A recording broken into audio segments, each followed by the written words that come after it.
है लोक प्रशासन के सिद्धांतों का चरण। यह एनसीईआरटी क्लास 12 की है और यहाँ से पढ़ेंगे हम। ये चरण है सभी, आप देख सकते हो। इसके अंदर से वो वेरी इंपॉर्टेंट जो बुक है वगैरह है, जो परीक्षा 130 पुराना साल इसका जो भी काल है, फिर ये पुस्तक है। उसके बाद दूसरा चरण है प्रशासन के सिद्धांतों का स्मरण काल, ये है, ये दूसरा चरण है। और यहाँ से तीसरा चरण पढ़ेंगे नेक्स्ट पार्ट में। तो ये एनसीईआरटी के अकॉर्डिंग मैं पूरा पढ़ाऊंगी, थोड़ा सा बोर्ड पे समझा देती हूँ, बाकी एनसीईआरटी की बुक से ही सब पढ़ाऊंगी। जब पूरे नोट्स बन जाएंगे तब आपको अवेलेबल करा दूंगी। आज हमारा टॉपिक है लोक प्रशासन के 5 चरण, जिनमें से 2 चरण पढ़ाऊंगी और बाकी नेक्स्ट में पढ़ाऊंगी। तो क्या क्या कौन कौन से चरण है जो लोक प्रशासन के सेकंड ग्रेड में है। और ये एनसीईआरटी की बुक 12 क्लास के फर्स्ट यूनिट से है और ये सेकंड ग्रेड और आरएस में स्कूल व्याख्याता में अगर आपका लोक प्रशासन सब्जेक्ट है तो ही पढ़े। अगर आप यूजीसी नेट दे रहे हो वो भी लोक प्रशासन आपका सब्जेक्ट है तो ही पढ़े। तो यहाँ से हम देखेंगे प्रथम चरण कौन सा था, तो राजनीतिक प्रशासन का द्विभाजन काल था 1887 से 1926। द्वितीय चरण था प्रशासन के सिद्धांतों का स्वर्ण काल, जो था 1927 से 1937 के काल समय में। फिर तृतीय चरण था वो चुनौतियों का काल था। कौन सा था? चुनौतियों का काल। इस काल को 1938 से 1947 में बांटा गया। उसके बाद था चौथा चरण, हम देखेंगे ये है पहचान की संकट का काल, ये पढ़ेंगे नेक्स्ट पार्ट में बताऊंगी। और ये है अंतर विषय काल, जो 1971 से वर्तमान तक है।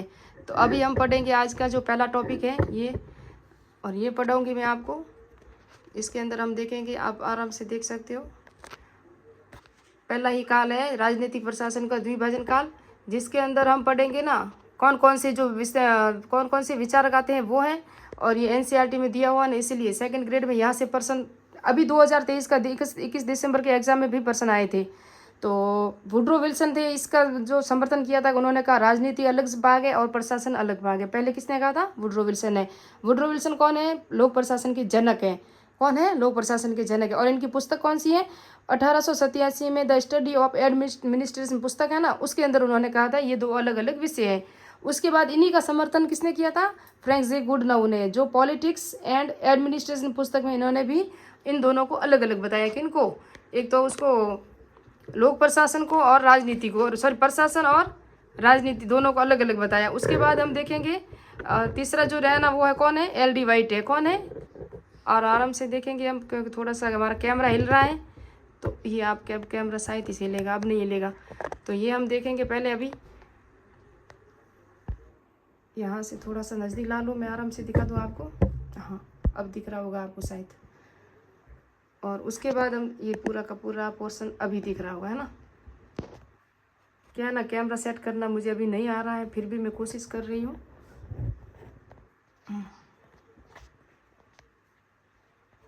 इसके अंदर जो पुस्तक है इनकी कौन सी? इनकी जो पुस्तक है पब्लिक ये बताया 1900 में लिखी थी। और एल.डी. वाइट, ये जो फ्रैंक जी गुडनाउ है ना, ये अमेरिका के लोक प्रशासन के जनक है। जबकि जो वुड्रो विल्सन है ना, ये भारतीय पूरे लोक प्रशासन के जनक है, वुड्रो विल्सन है। जबकि अमेरिका में लोक प्रशासन के जनक कौन है? फ्रैंक जी गुडनाउ है। और ये एडमिनिस्ट्रेशन इनकी पुस्तक है L D. White, introduction to the study of public, ये भी इन्हीं की पुस्तक है एल.डी. वाइट की। ये तीनों ही समर्थक थे पहले चरण के। कौन सा चरण था? पहला चरण था लोक प्रशासन का द्विभाजन, राजनीति प्रशासन का द्विभाजन, है ना, पहले चरण था। अब दूसरा चरण हम पढ़ते हैं आराम से। और इसके अंदर हम देखेंगे, अभी कैमरा रह ही नहीं रहा है, क्या करें। और नहीं रहेगा तो आपको दिखाऊंगी मैं कैसे। और अब हम देखेंगे प्रशासन के सिद्धांतों का स्वर्णकाल, जो 1927 से 1937 में। इनके समर्थक थे W.F. विलोबी, जिनकी पुस्तक थी प्रिंसिपल ऑफ पब्लिक एडमिनिस्ट्रेशन 1927 में। ये सब एनसीईआरटी की पुस्तकें हैं ना, इसलिए मैं बता रही हूँ। आगे आपको मिलेंगे ना जो भी टॉपिक, मैं एनसीईआरटी से बुक से ही पढ़ाऊंगी। मैं सिर्फ इतना थोड़ा सा हिंट दे रही हूँ ऊपर से। मैंने खुद अलग अलग पुस्तकें बना के ऐसे इसलिए दी है कि आपको थोड़ा सा ध्यान में आ जाए कि फ्रैंक जे गुडनाउ कौन थे, एल.डी. वाइट कौन थे, वुड्रो विल्सन कौन थे, जो राजनीतिक प्रशासन द्विभाजन से भी जुड़े थे। और इनकी पुस्तकें इसी विषय के रूप में ये पुस्तकें इन्होंने जारी की लिखी थी। और ये जनक भी थे, अमेरिका में लोक प्रशासन के जनक थे गुडनाउ, मैंने बताया। लोक प्रशासन के जनक थे वुड्रो विल्सन। और इन पुस्तकों में इन्होंने राजनीति और प्रशासन की अलग अलग से व्याख्या की है। और उसके बाद है तीसरी मैरी पॉर्कर फॉलेट, जो क्रिएटिव एक्सपीरियंस में पुस्तक में इन्होंने कहा कि प्रशासन के सिद्धांतों का जो सिद्धांत दिए थे। फिर हेनरी फ्योल ने दिए थे 1929 में। कौन सी? मैंने देखो हिंदी में इसलिए लिखी कि यहाँ जगह नहीं थी ना, तो जनरल एंड इंडस्ट्रियल पुस्तक है, management, general and industrial management पुस्तक थी ना, ये लिखी थी। और वास्तविक पुस्तक किस पर थी? वास्तविक बुक कौन सी थी? फ्रांसीसी भाषा में थी ये पुस्तक। आपको दिखाई दे रहा है? हाँ अब दिखाई देगा शायद आराम से। यह ना, ये वास्तविक भाषा में लिखी हुई थी फ्रांसीसी भाषा में 1916 में, जनरल एंड इंडस्ट्रियल एडमिनिस्ट्रेशन, इसी का अनुवाद है ये जनरल एंड इंडस्ट्रियल मैनेजमेंट पुस्तक, जो 1929 में लिखी थी। उसके बाद इसका अंग्रेजी में अनुवाद हुआ था, लेकिन फ्रांसीसी भाषा में ये पुस्तक थी पहली। और ये किसकी थी? हेनरी फ्योल की पुस्तक थी। उसके बाद है 1930 में मुन्ने और रेले ने ऑनवर्ड स्टडी, फिर लूथर गुलिक और मुन्ने उर्विक थे ना, उन्होंने भी दी थी कौन सी? पेपर्स ऑन द साइंस वाली, तो जिसके अंदर पोस्ट कार्ड का सिद्धांत दिया था, वो भी इसी चरण में आएगा, सिद्धांतों के चरण में पुस्तकें आएगी। और नेक्स्ट में चुनौती का चरण। अभी एनसीईआरटी से स्टार्ट करते हैं पार्ट पहला ही टॉपिक जो राजनीतिक, ये पहला हम पढ़ेंगे, ये कौन सा है? राजनीतिक प्रशासन का द्विभाजन काल, ये पढ़ेंगे। उसके बाद ये एनसीईआरटी से जो भी ये लिखा हुआ पूरा सार मैंने दिया है, और आप एनसीईआरटी से भी पढ़ सकते हो। तो अभी स्टार्ट करते हैं एनसीईआरटी से। क्लास 12 की जो फर्स्ट यूनिट है लोक प्रशासन वैकल्पिक परिप्रेक्ष्य, जिसके अंदर है लोक प्रशासन का अध्ययन विषय के रूप में। इसमें ये नहीं पढ़ेंगे, हम पढ़ेंगे आज लोक प्रशासन के चरण पढ़ेंगे, जिसमें से 2 चरण बताऊंगी आपको। ये आप देख सकते हो, राजनीतिक प्रशासन का द्विभाजन काल प्रथम चरण, द्वितीय चरण है प्रशासन के सिद्धांतों का स्वर्ण काल, है ना। तो इसमें हम स्टार्ट करते हैं पहला ही चरण। पहला चरण है प्रथम चरण, राजनीतिक प्रशासन का द्विभाजन काल कहा जाता है, क्योंकि इसके अंदर प्रशासन और राजनीति को अलग अलग बताया गया था। तो यह एक स्वतंत्र शैक्षिक विषय के रूप में लोक प्रशासन का जन्म कहाँ हुआ था? संयुक्त राज्य अमेरिका में हुआ था। इस विषय का व्यवस्थित अध्ययन शुरू करने का श्रेय किसको जाता है? वुड्रो विल्सन को जाता है, जो पहले प्रिंसटन विश्वविद्यालय अमेरिका में राजनीतिक विज्ञान के प्रोफेसर थे। तो वुड्रो विल्सन कौन थे? प्रिंसटन विश्वविद्यालय में राजनीतिक विज्ञान के प्रोफेसर थे। और इसके बाद में वो क्या बने थे? अमेरिका के राष्ट्रपति बने थे। उसके बाद है 1987 में इसका चर्चित लेख कौन सा था? किसका? वुड्रो विल्सन का, द स्टडी ऑफ एडमिनिस्ट्रेशन, राजनीतिक प्रशासन की त्रैमासिक पत्रिका थी। कौन सी थी? पॉलिटिकल साइंस क्योरटली में प्रकाशित हुआ था। ये इनका लेख था 1987 में, परीक्षा में कई बार आ चुका है सेकंड ग्रेड में। इस लेख में लोक प्रशासन के एक पृथक, स्वतंत्र और व्यवस्थित अध्ययन की बुनियाद की नींव रखी डाली गई थी। विल्सन ने के अनुसार प्रशासन के अध्ययन का विकास समाज में बढ़ती हुई जटिलता और राज्य के कार्यों में बढ़ोतरी और जनतांत्रिक ढांचों में सरकारों के विकास के परिणाम स्वरूप हुआ था। यानी कि सरकार के अंदर क्या विकास होना चाहिए, राज्य के क्या कार्य होने चाहिए, और जनतांत्रिक ढांचों में सरकार की जो क्या क्या योजनाएं हैं वो उनको ध्यान में रखते हुए इनका ये हुआ था विकास। इसलिए वुड्रो विल्सन को लोक प्रशासन का जनक कहा जाता है। याद रखना, लोक प्रशासन का जनक है वुड्रो विल्सन, लेकिन अमेरिका में लोक प्रशासन का जनक कौन है? तो अभी आगे आप पढ़ोगे, अब दूसरा चरण आएगा और दूसरे चरण में पूरा बताऊंगी मैं कि कौन सा था, उनकी पुस्तकें कौन सी थी। उन्होंने तर्क दिया कि राजनीति का सरोकार नीति निर्माण से है, जबकि प्रशासन का सरोकार नीति निर्णयों को लागू करने से। तो नीति निर्माण कौन करेगा? प्रशासन, यानी कि कानून करेगा, जबकि नीतियों को लागू करने का वो सरकार होगी। जो वर्तमान में हमारे जो प्रशासन, जैसे कि मुख्यमंत्री हैं भजन लाल शर्मा बने राजस्थान के, भारत के कौन है? पीएम प्रधानमंत्री नरेंद्र मोदी जी बने हैं। तो वो क्या करेंगे? हमारे मुद्दों को रखेंगे। एक देखो उनके मुद्दे होते हैं, उनका खुद का एक चार्टर होता है, नियम होता है कि ये हम करेंगे, जैसे 30 लाख भर्तियाँ निकालेंगे, रोजगार कर देंगे, कितना रोजगार देंगे, कितनी महंगाई कम करेंगे, ये इनके मुद्दे होते हैं।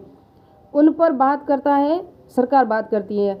और सरकार बात करके जब उनकी सरकार आ जाती है ना, जनता उनको चुनती है, उस मुद्दों के आधार पर उनको चुनती है, वो आ जाती है। तो आने के बाद जब ये का सब उनको पता है हमारे मुद्दे कौन से थे, नौकरियां कितनी देनी है, रोजगार कितना देना है, कृषि के क्षेत्र में कितना योगदान करना है, महिलाओं के लिए क्या योजना बनानी है ना, खेल पुरस्कार सबके लिए, तो वो सब उन सबको फिर लागू करती हैं कि आज हमने 30, जैसे कि राजस्थान सरकार ने 5 लाख भर्तियों का जो बायोडाटा दिया है, तो 1 लाख में भर्तियाँ किस किस क्षेत्र में निकालनी है। अब वो सरकार को बोलेगी और ये भर्तियाँ कर्मचारी आयोग है, आरपीएससी है वगैरह सब, ये आईसीएसटी है ना, सब निकालेगी, तो वो लागू करती है ना। मुद्दे हमारे होते हैं सरकार के। इसी तरह नीतियों को, निर्णयों को लागू करने का से होता है, ऐसे समझो आप। उनके शब्दों में ही प्रशासन राजनीति के वास्तविक कार्य क्षेत्र से बाहर है। प्रशासन राजनीति से बाहर है। एक आप देखोगे तो हम छोटे से क्षेत्र में देखते हैं, हमारी पंचायत, ग्राम पंचायत, हम जब ग्राम पंचायत में जाते हैं तो सरपंच होता है, सरपंच का चुनाव होता है ना, तो हम सब चुनते हैं उनको। फिर वो जाके जब कार्य करता है, क्या ग्राम सेवक को हम चुनते हैं? नहीं, वो सरकार का प्रशासनिक अधिकारी है, और वो जब सब करता है तो वो सरकार तक अनुशंसा भेजता है, और सरपंच कहेगा, सरपंच तक हमारे मुद्दे जाएंगे, फिर सरपंच आगे बात रखेगा, फिर वो विकास अधिकारी उनको आदेश देंगे और वो सब नीतियों का निर्माण करें। कहाँ कितना कार्य करना है, कितना बजट है, कितना खर्च हुआ है, कितना बचा है, वो सब आय व्यय का जोखा लेखा वगैरह सब रखना, वो ऐसे कार्य करती है। चाहे बड़े लेवल पे देखोगे तो इस तरह है, छोटे लेवल से स्टार्ट करते हैं हम। और प्रशासनिक सवाल राजनीतिक सवाल नहीं होते। प्रशासनिक सवाल अलग होते हैं, राजनीति अलग होती है। राजनीति ही प्रशासन के लक्ष्य निर्धारित करती है, लेकिन इसे प्रशासन के कार्यकलापों को प्रभावित करने की जहमत नहीं उठानी पड़ती। विल्सन ने लोक प्रशासन का वर्णन व्यापार के एक क्षेत्र के रूप में किया है। विल्सन ने लोक प्रशासन का वर्णन किससे किया है? ये एक व्यापार का एक क्षेत्र के रूप में किया है। उन्होंने कहा प्रशासन का क्षेत्र व्यापार का क्षेत्र है और राजनीति की जल्दबाजी संघर्षों से दूर होता है। हूबहू यही है परिभाषा, सेम D2 कौन से एग्जाम में आई थी? अभी दिसंबर 2023 में एग्जाम हुआ है, या अभी मैंने देखा था संस्कृत विभाग में जो एग्जाम में हुआ है वहाँ ये प्रश्न आया था हूबहू कि विल्सन की जो परिभाषा ये कहाँ है। तो ये राजनीति विज्ञान के जो चरण है लोक प्रशासन के प्रथम चरण में वुड्रो विल्सन ने दी थी। याद रखना 2000 दिसंबर में आया, या चाहे संस्कृत विभाग का जो फरवरी में एग्जाम हुआ 12-13 वहाँ आया। जबकि ये प्रश्न आया है मेरे हिसाब में 21 दिसंबर 2023 को सेकंड ग्रेड का एग्जाम हुआ था, लोक प्रशासन में हूबहू परिभाषा आई थी। इसी 7 जो चरण है ना, इन चरणों में से कम 7-8 प्रश्न आए हैं। उन्होंने प्रशासन के पृथक अध्ययन दिए ना।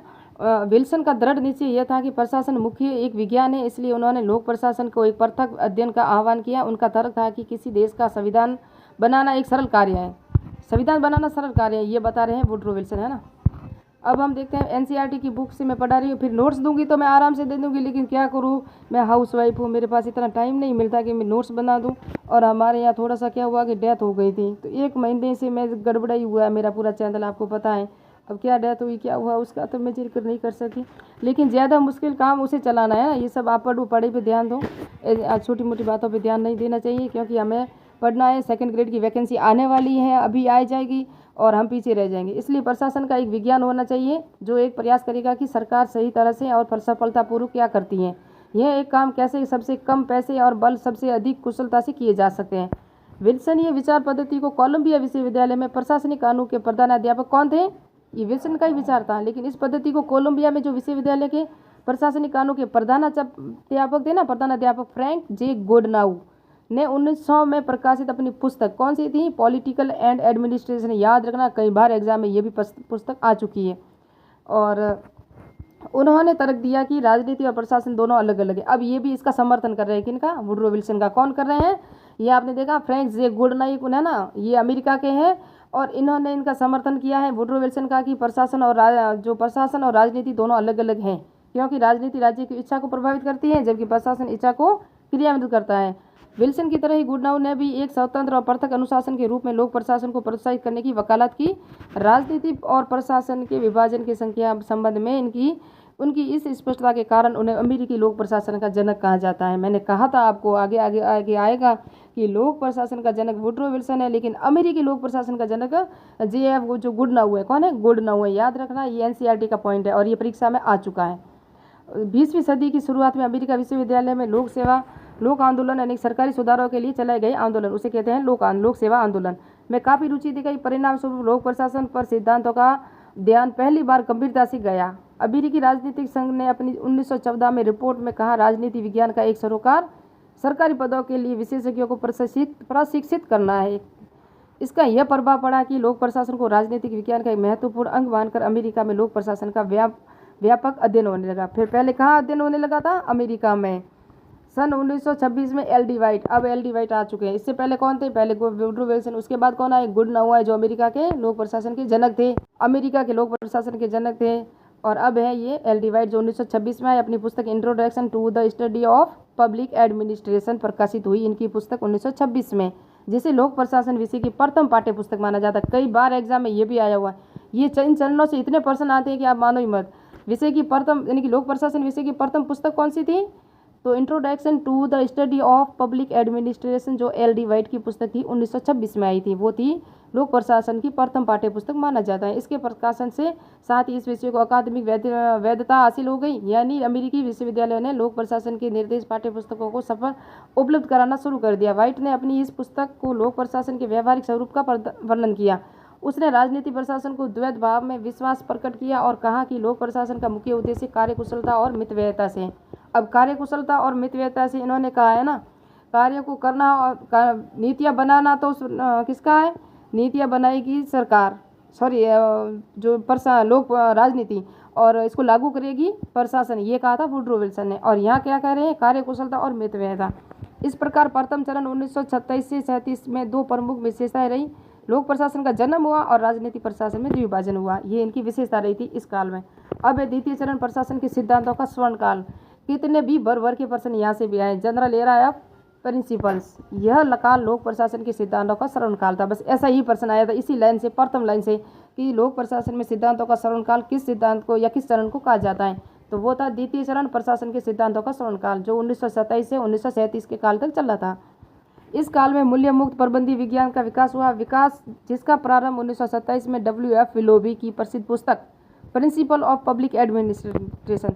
तो लोक प्रशासन के जो प्रिंसिपल थे वो कौन थे, अब ऐसे ट्रिक बना रही हूँ, W.F. विलोबी थे, यानी कि प्रिंसिपल ऑफ पब्लिक एडमिनिस्ट्रेशन, लोक प्रशासन के प्रिंसिपल थे। और विलोबी ने कहा कि लोक प्रशासन में अनेक सिद्धांत होते हैं और इन सिद्धांतों को क्रियान्वयन करके लोक प्रशासन में सुधार किया जा सकता है। इस दृष्टि को आगे बढ़ाने वाली इस समय की अन्य पुस्तक जो है सन 1924 में कौन सी आई थी, मेरी पार्कर फॉलेट की पुस्तक थी क्रिएटिव एक्सपीरियंस, जिसमें प्रशासन के संघर्षों पर ध्यान केंद्रित किया था। तो प्रशासन के संघर्षों पर ध्यान किया था मेरी पार्कर फॉलेट की पुस्तक में, है ना। फिर आई थी 1929 में हेनरी फ्यूल की पुस्तक जनरल एंड इंडस्ट्रियल मैनेजमेंट, 1929 की। ये भी पुस्तक याद रखना, वेरी इंपॉर्टेंट है। 2 चरणों में कम से कम कितनी पुस्तकें, शायद में अगर मुझे लास्ट में टाइम मिला तो मैं नोट्स करके बता दूंगी। नामक पुस्तक अंग्रेजी में प्रकाशित हुई, जबकि वास्तविक रूप से यह पुस्तक 1916 में फ्रांसीसी भाषा में जनरल एंड इंडस्ट्रियल एडमिनिस्ट्रेशन के नाम से लिखी गई। यानी कि 1916 में तो ये फ्रांसीसी भाषा में लिखी गई, किस नाम से, जनरल एंड इंडस्ट्रियल एडमिनिस्ट्रेशन। जबकि जो हेनरी फ्यूल थी 1929 में लिखी थी, कौन नामक पुस्तक, अंग्रेजी में अनुवाद प्रकाशित किया गया था, जनरल एंड इंडस्ट्रियल मैनेजमेंट था। और ये है जनरल एंड इंडस्ट्रियल एडमिनिस्ट्रेशन। ये लेकिन बस इतना या 2 शब्दों में फ़र्क है, मैनेजमेंट अलग है, एडमिनिस्ट्रेशन अलग है, नाम से लिखी गई। 1930 में मुंडे और रेले द्वारा रचित पुस्तक कौन सी थी, ऑनवर्ड इंडस्ट्री, जिसे 1939 में प्रिंसिपल ऑफ ऑर्गेनाइजेशन के नाम से प्रकाशित किया गया। सन 1937 में लूथर गुलिक और एल वुरविक ने papers on the science administration, याद रखना ये भी परीक्षा में आ चुकी हैं, नामक ग्रंथ का संपादन किया। इस काल में लूथर गुलिक ने प्रकाशित कर्तव्यों की व्याख्या पोस्ट कार्ड किसने दिया था, लूथर गुप ने इसकी अवधारणा दी थी, नामक शब्द में संकलित किया। लगभग इस काल के सभी विचारों को यह दावा किया गया कि प्रशासन के सर्वव्यापी नियम और सिद्धांतों की उपस्थिति इसे विज्ञान के समक्ष स्थापित करती है। इस चरण के दौरान लोक प्रशासन अपनी प्रतिष्ठा में शीर्ष स्थान पर रहा। अब तीसरा चरण है, ये चुनौती का काल है, 1938 से 1947, तो वो पढ़ेंगे नेक्स्ट पार्ट में। अभी मैं देखती हूँ अगर ये पुस्तकें हैं ना इंपॉर्टेंट वो थोड़ी सी एक पेज पे बना के आपको दे दूँ, इंपॉर्टेंट है। तो अभी स्टार्ट करते हैं।